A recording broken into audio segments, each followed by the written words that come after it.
Hello, welcome to session 6. We learn about subroutines or subprograms. Now, when you're constructing programs, it can go on pages and pages, sometimes quite a lot of lines, okay? Hundreds, thousands, millions of lines. So one of the best ways to keep the program tidy and also reuse the similar type of program is using subroutines. Now, subroutines are called in many different ways. So in different programming languages, they have different kind of terminologies, right? So it could be functions, procedures, subprograms,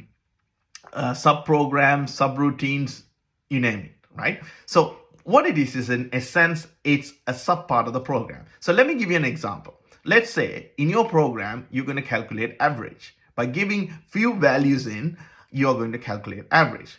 Now, if you set this as a separate subprogram, you can assign this or you can call this program wherever you want to calculate average. Now, in Python, it is actually created with def sign. You would actually seen this kind of defining a small subprogram that can be called anywhere. Now, this is very efficient because you are reusing the code, or it's reusability, right? And when you actually do it in compartmentalized subprograms, you can test them very well. So you're sure that this part works.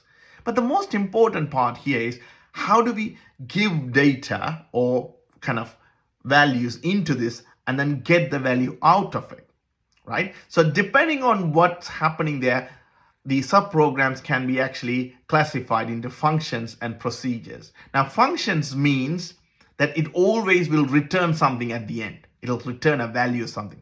Procedures means it has a step of actions happening there, but not always going to return something. Okay, so they are both subprograms. Now, let's look at this way. Now, you need to actually give some value to do that subprogram. So the main program, at some point, you're calling this subprogram and giving the values. Now, this process of giving the values to subprogram, it's called parameter parsing. Now, we'll learn more about this later. What is parameter parsing? Now, you give some values and the subprogram does the processing and then returns a value. Now, for example, in an example that I started earlier, giving average, or if you want to calculate average of 3 numbers, so you should pass on as parameter these 3 numbers and it'll return a value at the end. Now, subprograms are very efficient and you should be always using subprograms or subroutines wherever it's possible because they are reusable, and also these subroutines can be actually saved for later use for another program. Okay, so that's session 6.